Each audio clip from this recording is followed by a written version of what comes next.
What's up guys, hello and welcome to another car fix video from Car Fix, where I do what I love and I love what I do. In today's video we're going to be talking about car acceleration and what happens when you hit the gas pedal. Now what I have in front of me here is an actual gas pedal of a vehicle and a throttle body actuator, and let's say this represents the power control module or the PCM of a vehicle. Alright, now let's talk about the gas pedal. Now the gas pedal is two parts, parts mechanical and part electronic. Now the mechanical part of the gas pedal is the actual pedal and rod and loaded spring. Now the loaded spring is what gives you that, resistant feeling when you push the gas pedal. Now at the top of the rod there is a sensor attached to it, and it moves when you push the gas pedal. Now these two sensors right here, they're called Accelerator Position Sensors. You have two sensors inside, sensor 1 and sensor 2. Alright, now we said enough about the gas pedal. Let's move on to the throttle body actuator. Now this part will be mounted on the intake manifold or the surge tank, on the engine. Now notice that it's got two fittings right here. Those two fittings, engine coolant runs through them. And also, just like the gas pedal, this throttle body actuator is a part mechanical and part electronic. Now the mechanical part is basically the throttle plate right here. It opens and closes right there. I don't know if you can see it or not, but that's the throttle plate right there.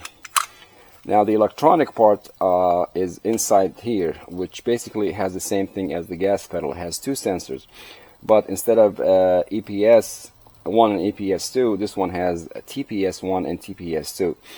Now TPS stands for Throttle Position Sensor 1 and Throttle Position Sensor 2. Unlike this one, it has APS-1 and APS-2.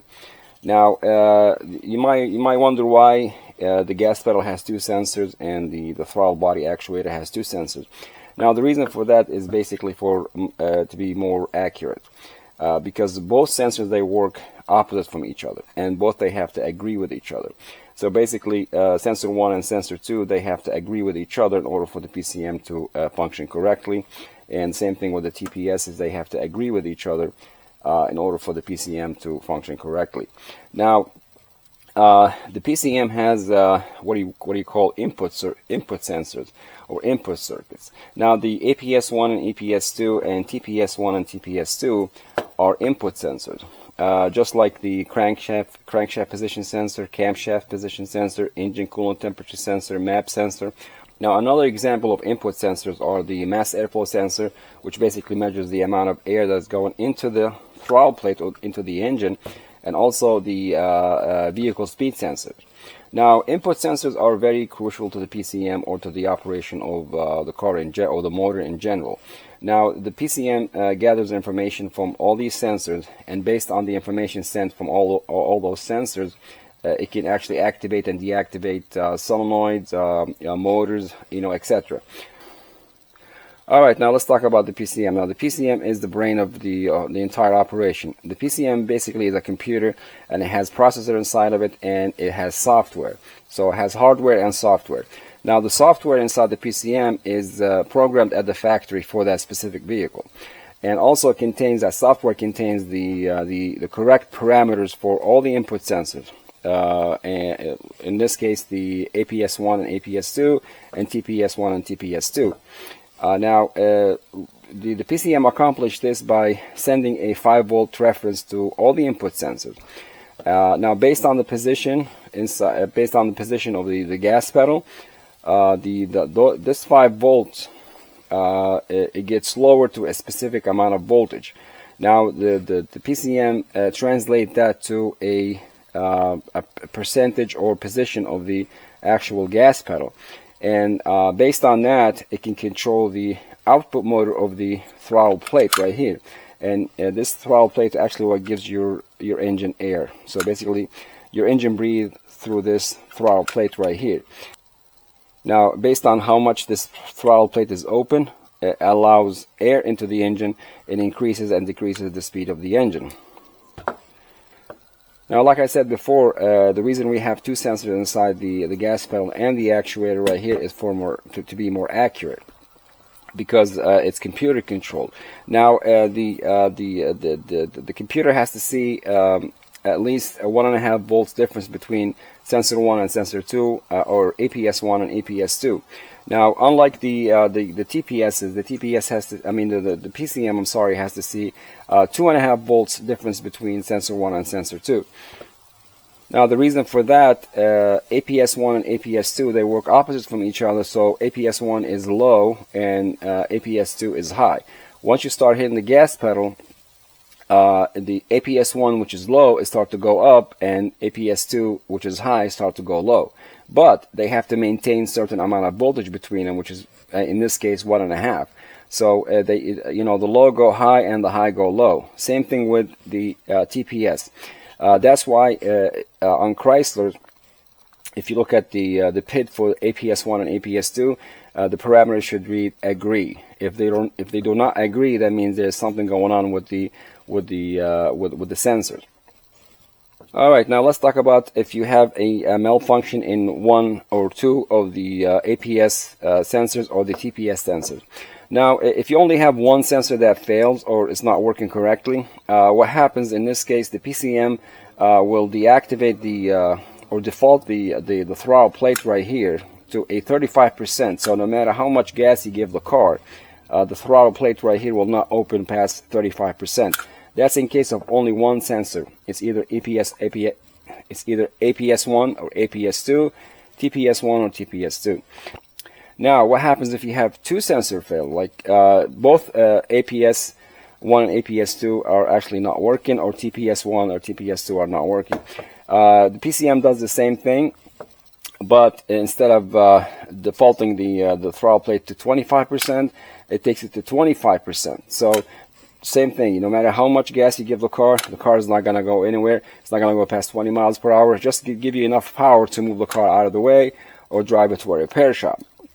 And also the PCM will throw a diagnostic trouble code for whatever sensor is not working. All right, now let's talk about this system and the old system.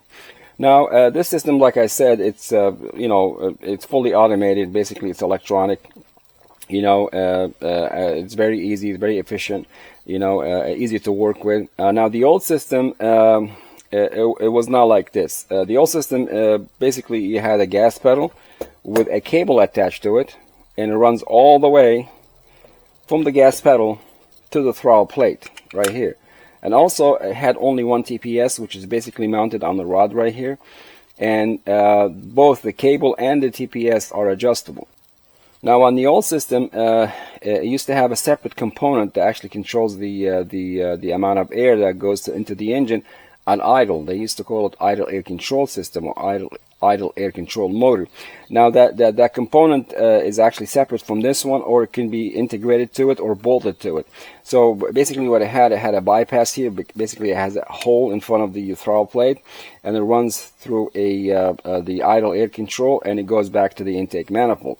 So the idle was not controlled by the throttle plate. It was controlled by a different device.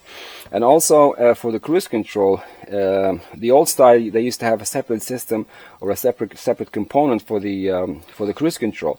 But in the new style right here, this is what you need for everything, for your cruise control, your idle speed, and also on the old days, in order for the engine to compensate for mechanical load or electrical load, it used to adjust the idle air control motor.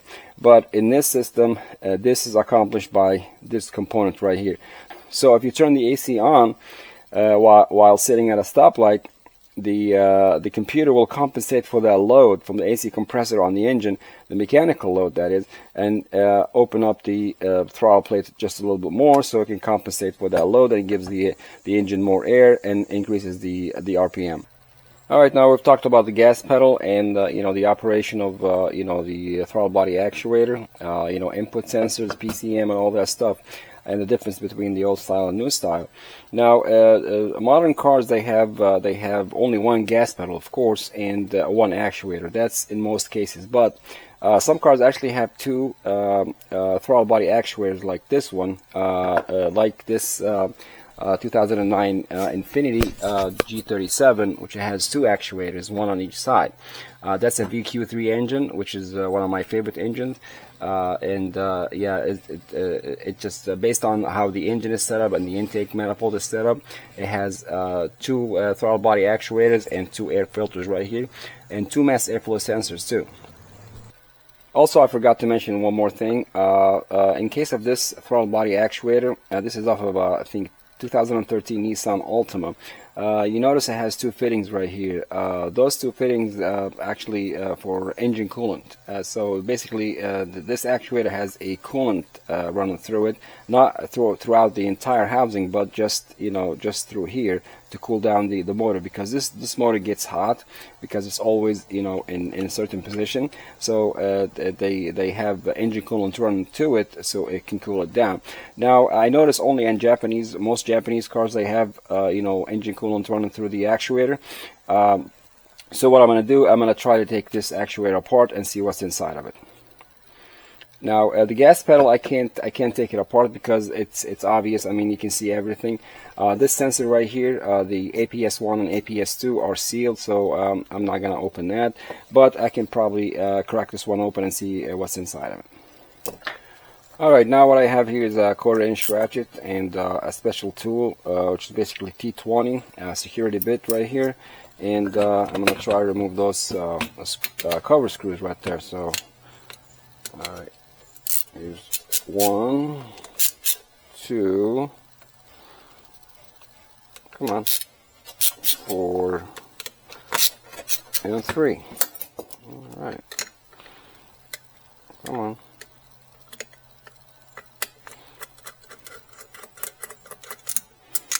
Like that. Of course, I'm taking this apart because the gas pedal is bad and the actuator is bad too. So I'm not going to reuse them. Alright, let's see what's behind door 1. Come on. There we go. Alright. Alright, here you have it. What we have inside, basically a, this is the motor right here, and it's got, torque multiplication, or, some gears right there. That's the motor right there, so this is the gear underneath that. This is the rod that actually, this is the gear that controls the throttle plate right there. And this is the motor right here. That's about it right there. And also has a loaded spring right there that keeps the throttle plate closed. Now the TPS is actually located inside the cover right here. So basically, the TPSs are right here. So this slot right there, this slot right here fits inside this slot, and when the throttle plate opens, it moves the TPSs inside here, and the TPSs send the signal back to the PCM. And these two pins right here, those two pins right there, control the motor right here. You got one pin on each side. I tell you what, I'm gonna try to remove the motor and see what's inside. Alright, I think I need a Phillips head screwdriver. Alright, got 1 and 2. Let's see. Alright. There we go.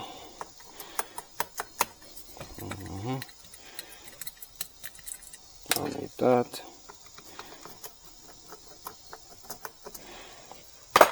Don't need that either.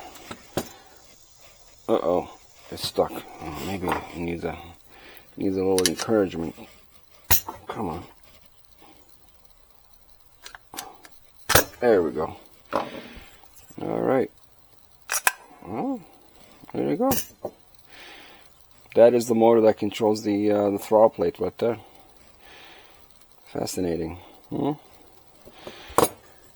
Now, one more thing about this system, is not adjustable, so you cannot adjust either the gas pedal or the throttle plate actuator right here. As you can see right here, there's an adjustable screw right there, but this is not for you to adjust or to mess with. This is pre-adjusted at the factory or the manufacturer, so you don't have to mess around with that.